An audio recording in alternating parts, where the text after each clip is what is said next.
지난주에 우리는 모든 것을 시험하라는 주제로 말씀을 나눴습니다.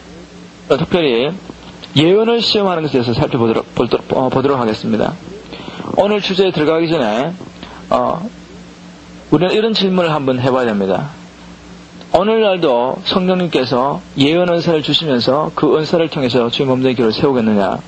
왜 이런 질문을 우리가 해보고 이 과제를 들어갔냐면은 여러분이나 저는 장로교 배경에서 자랐고 또 이 중보기도학교에 참여하시는 대부분의 분들이 어떤 은사를 추구하는 교회나 오순절 교회 배경을 가진 분들이 아니라 복음주의 배경을 가진 여러분도 잘 아는 것처럼 복음주의에서는 많은 교회에서 어떤 특별한 은사들, 방언의 은사나 예언의 은사 이런 은사들을 믿지 않는 교단도 많이 있어서 우리가 그런 배경 가운데 자랐을 때 제가 지금 예언을 시험하라는 이런 강의를 할 때 너무 부담감이나 또 우리가 나중에 아이러니 주의 몸된 교회를 주신 어떤 예언의 말씀을 한번 같이 살펴보면서 그 말씀을 통해서 은혜를 받아보려고 하는데 아마 걸림돌이 될 것 같아서 먼저 성경을 통해서 오늘날도 하나님께서 교회에 성령님께서 예언의 은사를 가진 사람을 주신다는 것이 성경제라는 것을 먼저 확증하고 우리가 강의를 하는 것이 좋을 것 같습니다.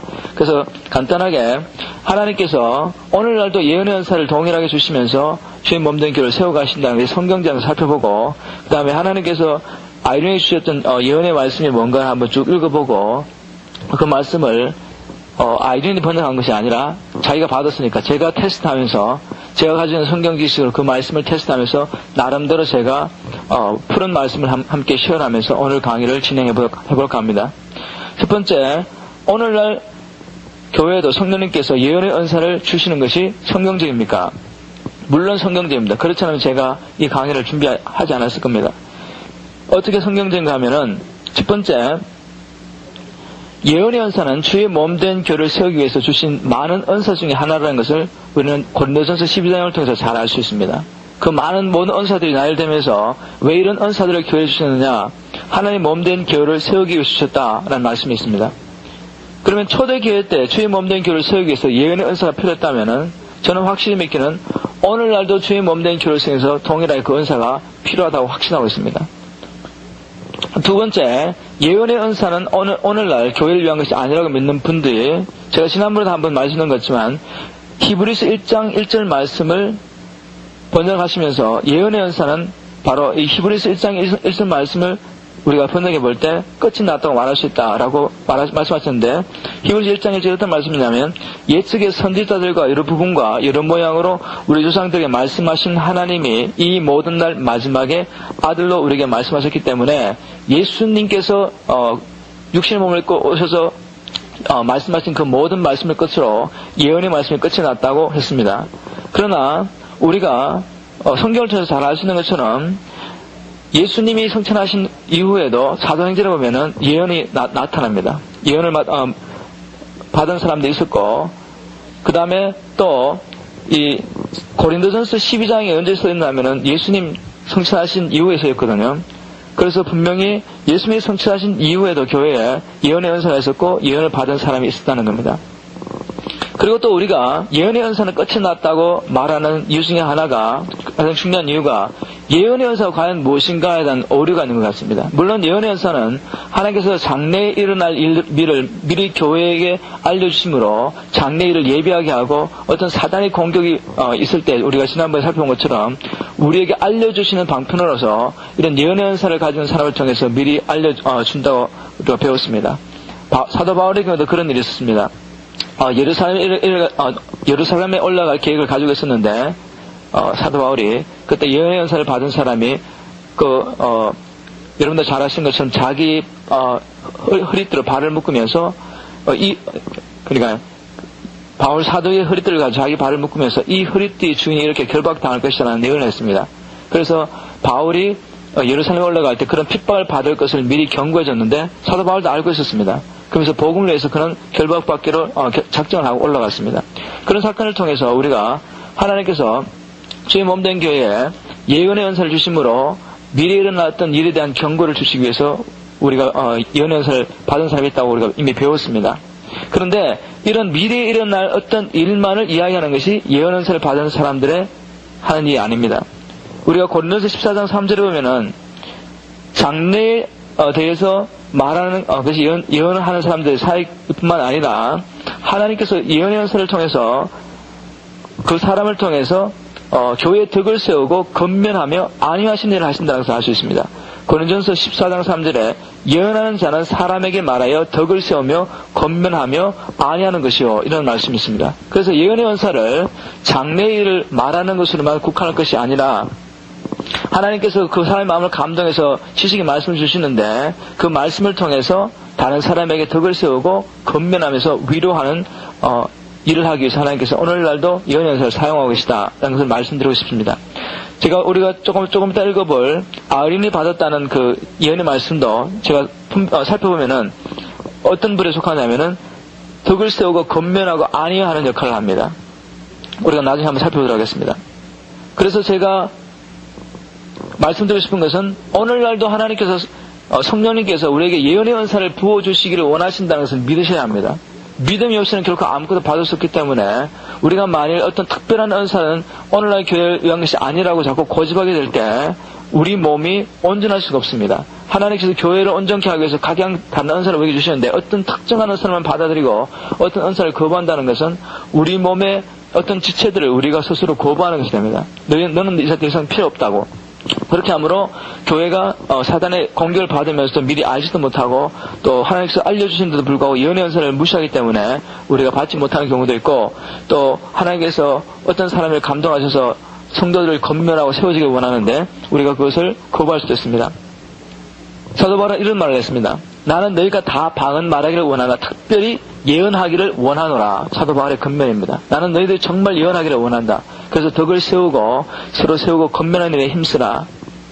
그럼 이제 오늘의 그 본론으로 들어가서 어떻게 예언을 실험할 수 있습니까?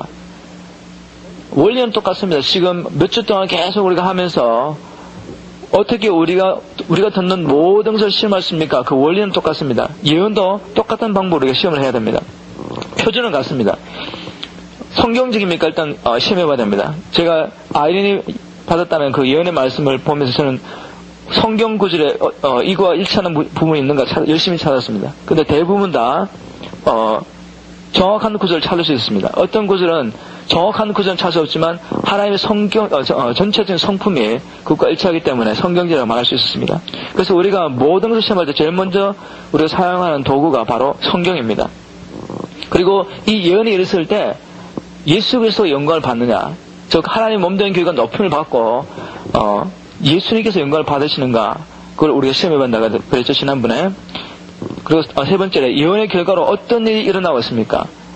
열매가 뭡니까? 그런 말입니다. 난임과 분쟁이 일어나고 있습니까? 아니면 평화와 하나됨이 있습니까? 또 예언의 결과로 자유케 하는 힘이 있습니까? 아니면 그 예언을 받는 사람이 자꾸만 그 말에 구속을 당하고 있습니까? 그리고 이 예언이 하나님께로부터는 내적 증거가 있습니까? 이게 굉장히 중요합니다. 그리고 예언이 만약 우리의 잘못된 부분을 수정하기 위해서 하나님께서 그 사람을 통해서 말씀하신 거라면 예언을 듣고 난 후에 우리의 마음의 상태가 어떠합니까? 살펴봐야 됩니다. 자꾸 그 말이 생각나면서 우리가 정죄를 받고 고소를 받으면 그거는 사람의 말이지 사단의 그런 말이지 하나님 것 아닙니다. 하나님께서 우리의 잘못된 부분을 수정해 주시고 교정해 주시기 위해서 어떤 예언을 말을 다른 성도를 통해서 주실 때에도 하나님의 영은, 성령의 영은 깨닫게 하시고 회개케 하셔서 회개의 결과는 뭡니까? 기쁨입니다. 우리가 하나님의 성령의 감동으로 막 정말 회개하고 눈물 콧물 흘리면서 그렇게 하나님 앞에 우리 죄 때문에 몸부림치고 난 다음에 뭡니까? 얼굴이 환해지는 겁니다. 기쁨이 충만하게 됩니다. 왜냐하면 성령의 역사를 말미암아 회개하게 됐을 때는 하나님과 화목하기 때문에 세상에 줄 수 없는 만족과 기쁨과 평화가 우리에게 옵니다. 회개의 결과로. 그런데 누가 뭐라고 말해도 나는 지금 하나님께 듣고 하나님 그는 내게 말한다고 말하지만 그 말의 결과로 우리가 정죄를 당하고 하나님께로 멀리해야 될 때 그거는 하나님께로부터 온 건 아닙니다. 그래서 우리가 이러한 여러 가지 것들을 통해서 우리가 듣는 모든 것을 시험할 수 있다는 말을 했고 예언도 동일한 표준으로 우리가 시험할 수 있습니다. 이제 세 번째로 예언의 말 가운데 우리가 예언을 보면서 살펴봐야 할 것들이 있습니다. 첫 번째, 이건 누구에게 준 말이냐 이겁니다. 우리 중보기도자들이 하나님께 기도하는 건데 말씀이 오는데 그게 자기한테 왔는지 아니면 다른 사람에게 왔는지 그걸 잘 분별해야 됩니다. 교회에 주신 말씀인데 내게 적용할 때 맞지 않고 또 내게 주신 말씀인데 그걸 다른 사람에게 맞추려고 할 때 맞지가 않습니다. 그래서 이게 누구에서 왔는가 하는 것을 살피는 것이 너무너무 중요합니다. 그러면 만일 예언이 나를 위해서 주님께서 주신 것이다. 그러면은 우리의 삶의 방향을 제시하게 주신 것입니까? 아니면 어떤 것을 하라고 만약 어떤 경고를 주시는 것인지, 아니면 내 삶 속에 어떤 부분이 잘못됐는데 그것을 시정하고 주셨는지, 어쨌든 왜 주셨는가 하는 그 목적을 잘 살펴봐야 됩니다. 이제 아이린을 통해서 주의 몸되게 주신 말씀을 함께 살펴보도록 하겠습니다. 제가 조금 전에 말씀드린 것처럼 아이린이 주신 예언의 말씀은 어떤 미래에 대한 경고나 아니면 미래에 대한 어떤 일을 알려주기 위한 것보다는 교회의 덕을 세우고 성도들을 안위하며 격려하게 주신 말씀입니다. 고린도전서 14장 3절에 있는 말씀입니다. 이 말씀은 1993년 3월 4일 날 아이린에게 주어진 말씀입니다. 제가 한번 제가 너무 죄송한데 최소한 아이린이 받았다는 말씀이라 제가 카피를 해야 되는데 제가 오늘 너무 허둥지둥하는 바람에 카피를 못했습니다. 자, 그럼 제가 한번 아이린이 받았다는 말씀을 한번 읽어보도록 하겠습니다. 내 자녀들아, 내 말을 들으라. 그리하면 내가 찾고 있는 삶의 방향에 대한 인도를 받게 될 것이다. 너의 삶 가운데 수수께끼는 없다. 여기는 하나님이 계신 곳입니다. 여기에 너를 위한 모든 해답이 있다. 하늘에서는 내가 내디뎌야 할 모든 발걸음과 모든 방향 설정이 이미 정해져 있느니라. 하늘에 이미 정해져 있는 나의 계획을 너의 삶 속에 이루기 위해 가장 먼저 선행되어야 하는 것은 바로 너의 순종하고자 하는 의지이다. 나의 뜻 가운데 걷고자 하는 너의 의지가 바로 가장 중요한 요소이다. 너는 너의 마음의 자세와 너의 삶의 행위가 나의 뜻을 이해하는 가장 중요한 열쇠라는 것을 알지 못하고 있구나. 내가 너를 통해 이루기를 소원하는 것을 내게 감출 이유가 도대체 어디에 있겠느냐? 어리석은 일이라고 생각하지 않느냐? 내가 만일 너를 통해서 하고자 하는 일을 내게 감춰서 알려주지 않는다면 그런 말씀이 내포되어 있습니다. 너는 아직 내가 누구인지 배우지 못하였구나. 너는 나의 성품에 대해 알지 못하는구나. 내가 누구인지 발견해라. 내가 누구인지 대해 너의 마음 깊은 곳에서부터 알게 될 때 너의 삶을 향한 나의 뜻을 이해하는 것은 무척 쉬워질 것이다. 그러면 너는 나의 뜻을 대적하거나 내가 결코 뜻하지 않은 어떤 틀에 너 자신을 억지로 맞추는 대신 너의 삶을 나의 뜻에 맞추게 될 것이다. 너 자신을 부어 넣을 어떤 틀을 임의대로 만들지 않도록 하라. 그 대신 너 자신을 내게 부어라. 그러면 내가 나의 뜻을 따라 너를 만들어 갈 것이다. 너는 너 아닌 다른 사람이 될 수 없다. 나는 각 사람을 유일하게 창조하였다. 그러므로 아무도 너와 같은 사람이 없다. 다른 사람이 되려고 애를 쓰지 마라. 나는 너를 너 되도록 만들고 지은 창조주이다. 너는 너 아닌 다른 사람이 되려고 하기 때문에 너 자신이 누구인지 알지 못하고 있구나. 나 곧 내가 너의 창조자이며 토기장이며 또한 모든 사람을 지은 자니라. 만일 내가 자발적으로 너의 모든 삶을 내게 맡긴다면 나는 너를 나의 가장 귀중한 자로 만들어 갈 것이다. 그런데 너는 자꾸만 너 자신을 나의 의도와는 맞지 않는 틀에 밀어넣고 있구나. 내 아들아, 긴장을 풀어라. 내가 계획하지 않은 다른 사람이 되려고 하는 것을 포기하고 모든 것을 내 손에 맡겨다오.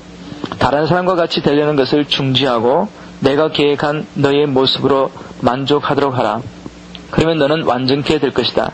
만일 내가 계획대로 너를 지어갈 수 있도록 모든 것을 내게 맡기기만 한다면 너는 기쁨이 충만할 것이며 또한 내가 나를 기쁘게 할 것이다. 너는 지금 여전히 내가 계획한 원래의 사람으로 만들어져 가고 있으며 지어져 가고 있다. 내가 처음 계획한 원래의 사람이 되기로 나와 동의하라. 그러면 너는 다른 사람에게 내가 계획한 원래의 유일한 사람으로 빛나게 될 것이다. 이것이 아이린이 받았다는 말씀인데, 저도 처음에 그냥 쭉 번역하면서 읽어가면서 성경과 비슷한 부분도 많고 별로 중요한 말씀이 있는 것 같지도 않고 그런 느낌이 들었습니다. 그런데 이제 제가 시험을 해봤습니다. 배운 원리들을 따라서 정말 먼저 성경적인가 쭉 시험해가면서 한마디 한마디를 제가 한번 풀어보면서 굉장히 난도 은혜를 많이 받았고 이것이 정말 오늘 세대에 필요한 메시지구나 하는 것을 깨닫게 됐습니다. 물론 여기 있는 모든 내용들, 성경에 있는 다 내용들입니다. 그런데 하나님께서 그런 것들을 다 뽑으셔가지고 어떤 의미에서 다시 한번 아이에게 주시면서 우리에게 필요한 메시지를 주셨다고 저는 확신하고 이것을 한번 여러분들에게 제시하고 싶습니다. 제가 깨달은 것을 하나하나 한번 풀어보도록 하겠습니다. 너무나 죄송하게 제가 지금 프린트한 게 가지고 저는 번호 하나를 다 적었거든요. 한 몇 문장마다 번호를 매겨가지고 여러분들이 쉽게 이해할 수 있도록 제가 해놨는데 제가 프린트할 게 없으니까 우선 제가 읽어드리도록 하겠습니다. 첫 번째 1번을 통해서 주신 하나님의 뜻이 뭔가를 제 나름대로 한번 살펴봤습니다. 제가 먼저 1번 한번 읽어보도록 하겠습니다. 내 자녀들아 내 말을 들으라. 그리하면 내가 찾고 있는 삶의 방향에 대한 인도를 받게 될 것이다.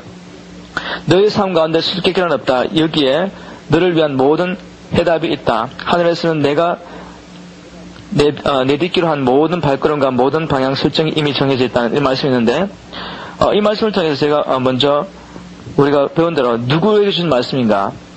아이에게 주신 말씀은 아니었습니다. 내 자녀들아 라고 시작했으니까 아이에게 주신 말씀이 아니라 주의 몸된 교회에 주신 말씀이었고 이 말씀을 통해서 전체적인 내용은 하나님께서 우리의 삶을 인도하고 계시다는 확정을 주셨습니다. 나는 너의 삶을 인도하기를 원한다. 그 예로서 이미 하늘에서는 우리의 삶이 한 걸 한 걸 어떻게 내디뎌야 하는 것이 정해져 있다고 그렇게 말씀하십니다. 또 성경적인 하는 것은 시편 139편 16절과 잠언 16절 9절 말씀과 이 말씀이 일치합니다. 여러분들 잘 아시는 것처럼 시편 139편 16절에 내 형질이 이르기 전에 주의 눈이 보셨으며 나를 위하여 정한 날이 되기도 전에 주의 책에 다 기록되었나이다. 다윗이 자기의 삶이 어떻게 하나님의 말씀에 이미 하나님의 책에 이미 다 기록된 것을 보았습니다. 그리고 잠언 10장 9절에 사람이 마음으로 자기 길을 계획할지라도 그 걸음을 한 걸음 한 걸음 인도하시는 하나님이시라는 말씀이 있습니다. 그럼 하나님께서 우리의 모든 삶을 계획하시고 계시면은 어떻게 우리가 이미 하나님께서 계획하신 삶을 알 수 있습니까? 하나님은 분명히 하나님께로 오기를 원하거든요. 근데 제가 최근에 읽은 책 가운데 이런 말씀이 있었습니다. 미국의 어른들 중에 4명 중에 1명 꼴이 점성술에 자기 운명을 맡기고 있습니다. 점성술이 뭔지 아시죠? 별자를 보면서 자기 운세를, 미래를 예언하는 겁니다. 그게 이제 신문 같은 데 많이 나오고 잡지 같은 데 많이 나오니까 그것을 보면서 일주일 하루 자기 운세를 자기가 보고 그것을 믿는 겁니다. 근데 얼마나 많은 사람이 거기서 빠졌냐면은 4명 중에 1명 꼴.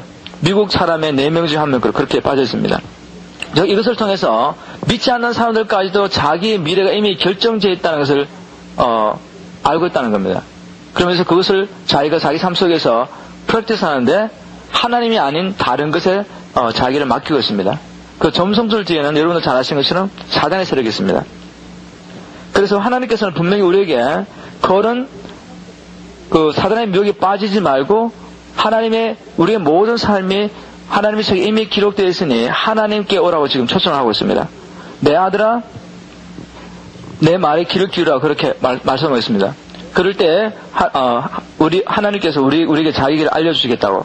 그럼 하나님께서 우리에게 어떻게 자기의 뜻을 알려주십니까? 하나님의 뜻을 알려면 우리가 어떻게 해야 됩니까? 하는 질문을 하게 됩니다.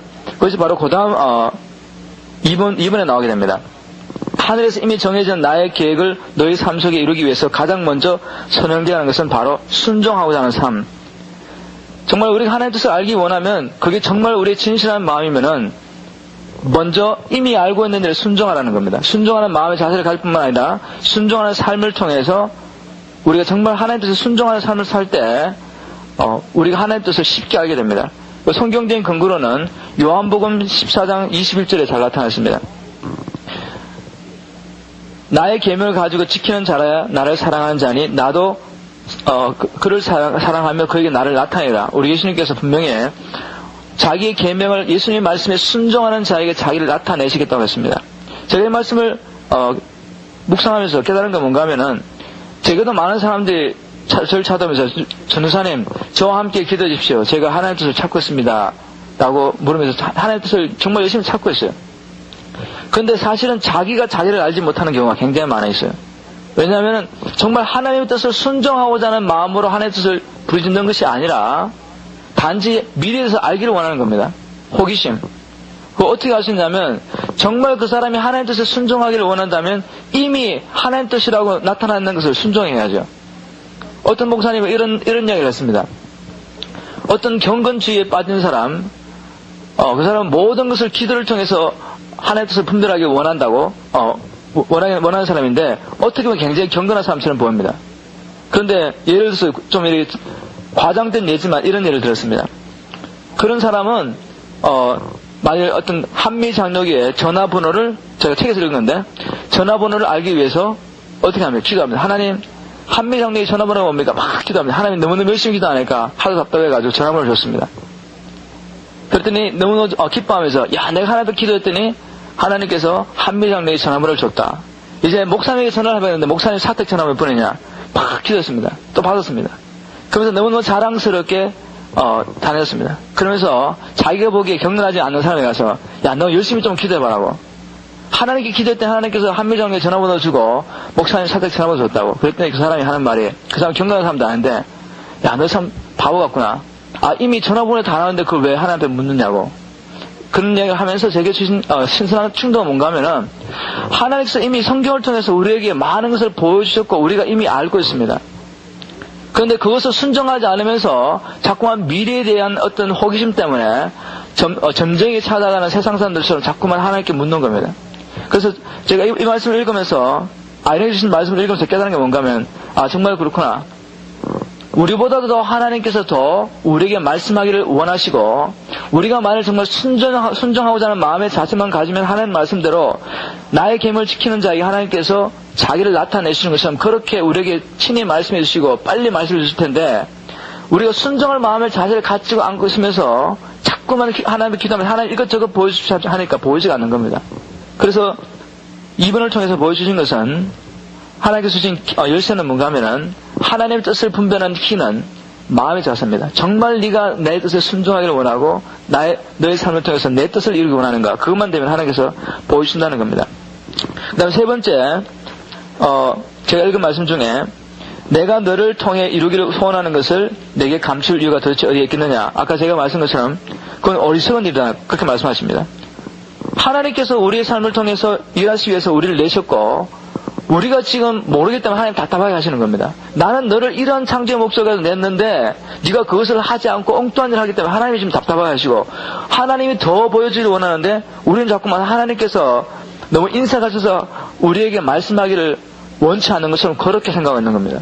오늘도 아이린이 우리 집에 와서 제가 한 3시간 동안 시간을 보내는 바람에 내가 출연실에서 늦었는데 어떤 문제를 가지고 하나님의 뜻을 찾으면서 기도하고 있었습니다. 그러면서 정말 내가 이 문제로 하나님의 뜻을 찾는데 하나님께서 잘 깨닫지 못하겠다고 기도하는 가운데 아이린에게 첫 번째 말씀이 하나님 정말 내게 말씀하기 원하신다는 말씀을 주셨습니다.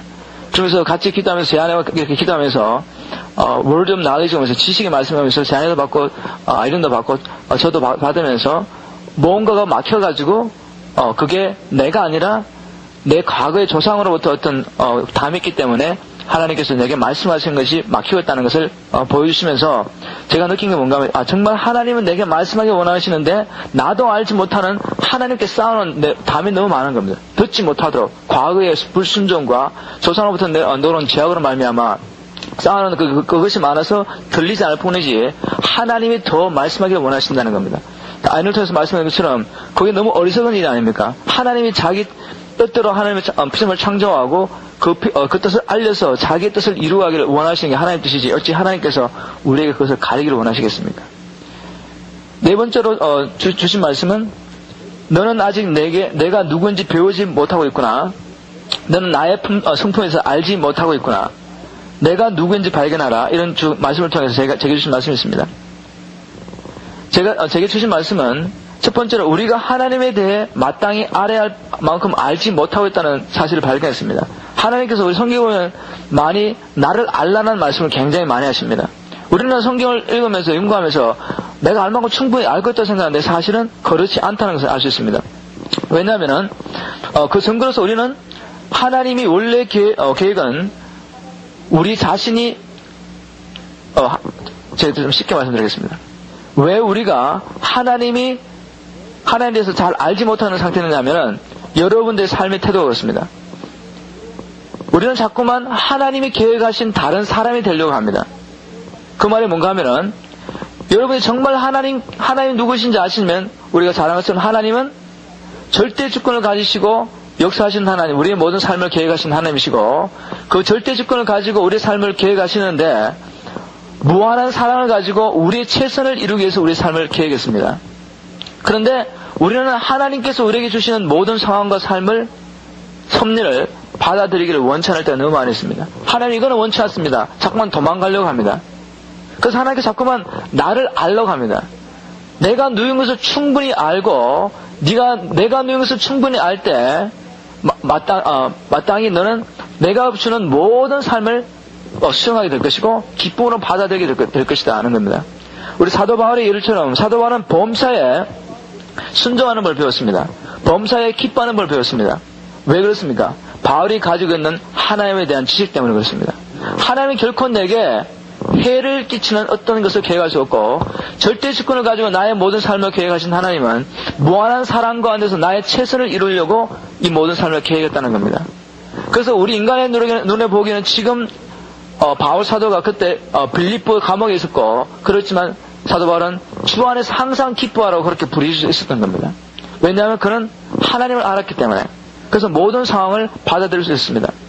그래서 지금 아일턴에 주신 말씀 중에 너는 내가 누구인지 충분히 알아야 할 만큼 알지 못하고 있기 때문에 자꾸만 나를 대적한다는 말이 제게 마음에 와닿았습니다. 왜 내가 하나님께서 창조하신 모든 섭리, 우리가 처음에 살펴봤는 것처럼 하나님께서 모든 계획을 계획하시고 하늘에서는 이미 내가 어떠한 걸음을 한 걸음 한 걸음 예대할 것이 다 기록되어 있다고 했습니다.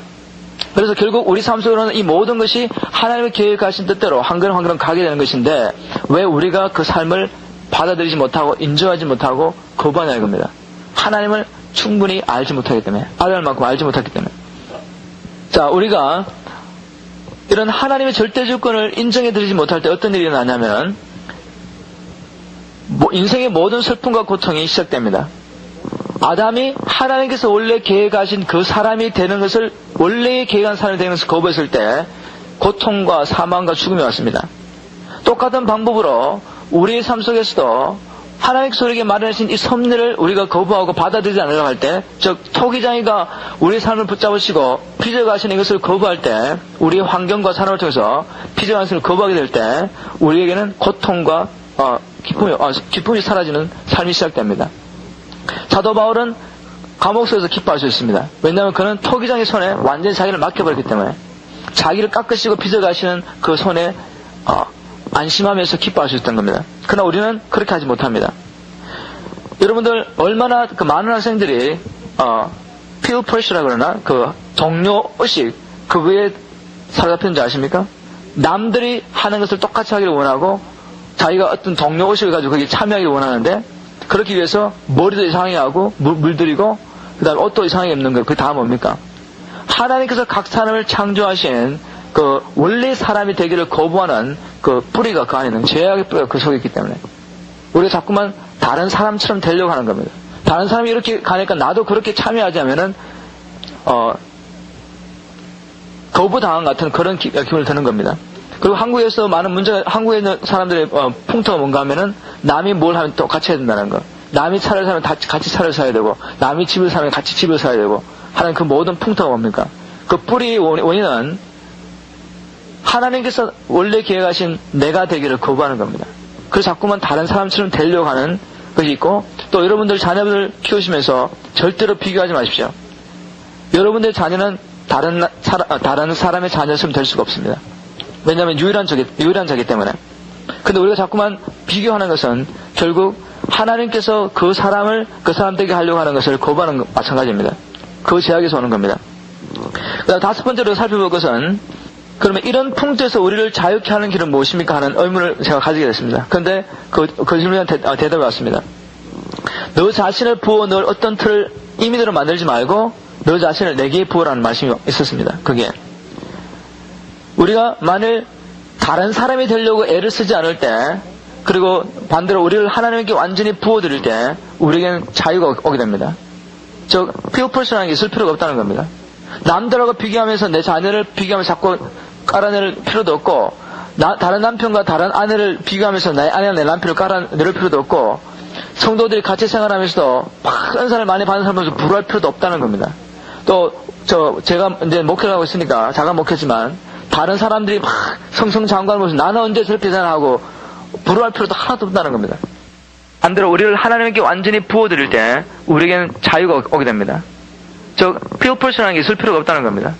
남들하고 비교하면서 내 자녀를 비교하면서 자꾸 깔아낼 필요도 없고, 다른 남편과 다른 아내를 비교하면서 내 아내와 내 남편을 깔아낼 필요도 없고, 성도들이 같이 생활하면서도 막 은사를 많이 받는 사람으로서 부러워할 필요도 없다는 겁니다. 또 제가 이제 목회를 하고 있으니까 자가 목회지만 다른 사람들이 막 성성장구하면서 나는 언제 저렇게 생활하고 부러워할 필요도 하나도 없다는 겁니다. 저는 그런 자유를 주신 하나님께 너무너무 감사합니다. 우리 목사님이 아무리 훌륭하지만 제가 해야 할 일을 목사님이 할 수 없다는 것을 저는 확실히 알고 있습니다. 그래서 따라갈 필요가 없습니다. 물론 믿음의 본은 보지만 그 사람이 될 필요는 없는 겁니다. 그럴 때 우리에게 자유가 있습니다. 우리 교회는 모든 성도들이 비교하지 않고, 저 성도는 아무리 훌륭하지만 그래서 그 자기가 은사와 모든 것으로 나를 세울 수 있지만 그러나 나는 될 수 없다는 것을 깨닫게 되면 자신감을 가지게 됩니다. 그래서 비교하지 않고 자기 자신을 발견해서 자기가 가진 놀라운 것을 다른 사람을 섬길 수 있는 자리에 나갈 수 있는 겁니다. 그래서 우리가 다른 사람이 되려고 하는 어떤 틀을 만들고 거기다 자기를 부으려고 끼 맞추려고 하는 것을 우리가 중재하게 될 때, 스탑하게 될 때 자유함을 오게 되는 겁니다. 그러면 창조자님께, 창조자님의 손에 완전히, 토기장의 손에 우리를 완전히 부어드려야 되는데, 그럼 그게 구체적으로 뭐 어떤 겁니까? 이것은 범사에 토기장의 주권을 인정해야 되는 겁니다. 하나님께서 나의 모든 삶을 계획했다는 것을 믿고 범사에 하나님을 인정하고 그분께 감사하고 만족하는 겁니다. 인간적으로 만족할 수 있는 조건이 갖춰졌을 때 만족하는 것은 모든 사람이 할 수 있습니다. 그러나 성도는 모든 범사에 인간들의 눈으로 볼 때는 도저히 만족할 수 없는 상황 속에서 만족할 수 있습니다. 왜냐하면 우리는 토기장의 모든 주권을 인정해드리는 사람이기 때문입니다. 그래서 우리에게는 완전히 범사에 만족할 수 있고 기뻐할 수 있는 모든 것을 하나님께서 갖춰주셨는데, 우리가 토기장의 손에 우리를 들이지 못하고 자꾸만 우리가 원하는 틀에 우리를 맞추려고 하기 때문에, 하나님 이렇게 살기 원하고 나 이런 사람이 되기를 원합니다, 이런 환경을 원합니다, 자꾸만 진흙이 토기장에게 어떤 조건을 요구하기 때문에 거기서 갈등과 불만족이 오게 되는 겁니다. 그리고 또 아이에게 주신 말씀 중에 가장 귀한 말씀 중에 하나가, 너는 너 아닌 다른 사람이 되려고 함으로 너 자신이 누구인지 알지 못하고 있구나 하는 말씀이 제게 굉장히 감동을 왔습니다. 많은 사람들이 자꾸만 훌륭한 사람, 주위에는 훌륭한 사람 보면서 그것을 동경하고 있습니다. 그렇기 때문에 자기가 얼마나 위대한 사람인 것을 알지 못하고 있습니다. 저는 학생들에게 이것을 굉장히 강조합니다. 여기 교회 보면, 또 가정에 보면 문제가 있지 않습니까? 제가 문제였으니까. 제가 우리 가정의 문제였습니다. 그런데 저는 항상 비교를 하면서 자랐습니다. 그래서 나는 그게 굉장히 싫었어요. 그리고 우리 교회 보면 문제아들이 몇 명 있는데 교사들이 걔들 보고 굉장히 꾸짖고 막 어떤 명령을 하고 그런 것을 저는 굉장히 싫어합니다. 그래서 불러서 그렇게 말합니다. 선포 원리를 학생들을 가르쳐줬으니까 네가 하는 그 말이 그 사람의 인격을 지금 만들어가고 있다. 문제처럼 보이지만 그 문제처럼 보이는 그 모습이 하나님께서 원래 그 사람을 계획한 모습이 아니라는 것을 가르쳐줍니다. 그거는 그 아이가 거짓말을 믿고 있기 때문에 지금 그렇게 행동하는 뿐이지, 네가 자꾸 그런 식으로 걔를 정죄하고 그래서 꾸짖으면은, 자꾸 비교하면서 그렇게 말하면은 결국 네 말이 그 사람의 인격을 만들어가는데 그건 원래 토기장이가 계획한 그 아이의 모습이 아니라고 말합니다. 그러면서 저는 항상 그런 아이가 그렇게 말합니다. 누구야? 네가 지금 이렇게 행동하고 이렇게 보이는데 사실은 이게 너 모습이 아니야. 하나님께서 너를 존귀한 자로, 위대한 자로 창조했고 너는 하나님께 크게 쓰임받을 수 있는 하나님의 사람이야. 그래서 이렇게 행동하지 말고 우리 함께 너의 원래 모습을 찾아보자. 나도 내 최선을 다해서 너를 위해서 기도하고 너에게 격려해주고 인도해줄 테니까 너도 한번 열심히 해. 원래 너의 모습이 뭔가 한번 찾아보자. 토기장이가 창조자 하나님께서 어떠한 계획을 가지고 위대한 사람은 너를 창조했는지 한번 살펴보자. 우리 이사야서 43장을 통해서 하나님께서 그렇게 선포하셨지 않습니까? 너는 내게 존귀한 자라고. 하나님 앞에 우리는 존귀한 자고 높임을 받은 자입니다. 그런데 우리가 우리 모습을 받을 때 너무너무 초라하지 않습니까? 근데 그게 우리의 모습이 아니라는 것을 우리가 알아야 됩니다. 말씀을 통해서. 자, 6번째 말씀을 통해 주신 말씀은 뭔가 하면, 다시 한번 주님께서 동일한 말씀으로, 만일 내가 자발적으로 너의 모든 삶을 내게 맡긴다면 나는 너를 나의 귀중한 자로 만들어 갈 것이다 하는 말씀을 주셨습니다. 이 말씀을 통해서 제게 주신 말씀을 한번 은혜를 한번 나누고자 합니다. 하나님께서 다시 한번 하나님께서 우리에게 주신 모든 시간과 물질과 재능을, 우리에 속한 모든 주권을 토기장에게 맡긴다면 하나님께서 이런 약속하셨습니다. 나는 너를 나의 귀중한 자로 만들어 갈 것이다. 즉 우리가 위대한 사람이 되느냐 안 되느냐 하는 것은 우리에게 달렸다는 겁니다. 하나님은 이미 여러분 한 사람 한 사람을 이 세상에 태어난 어떤 사람과도 비교할 수 없는 무이나 찰스핀이나 그분들 위대한 분들이었지만 그분들 못지않게 위대한 사람으로 여러분을 창조하셨습니다. 그런데 우리는 자꾸만 그런 사람들을 동경하면서 나도 그런 사람이 되었으면 좋겠다 그러는데 하나님께서 방법을 제시합니다. 방법은 하나밖에 없다. 토기장에게 무조건 다 맡기라. 그럼 내가 계획한 원래 너의 모습은 위대한 존귀한 자, 이 세상에 둘도 없는 하나의 유일하고 위대한 자로 나는 빚어가기를 원하는데, 환경을 통해서 여러분들 주위에 있는 사람을 통해서 빚어가기 원하는데 우리가 그것을 허락해 주지 않습니다.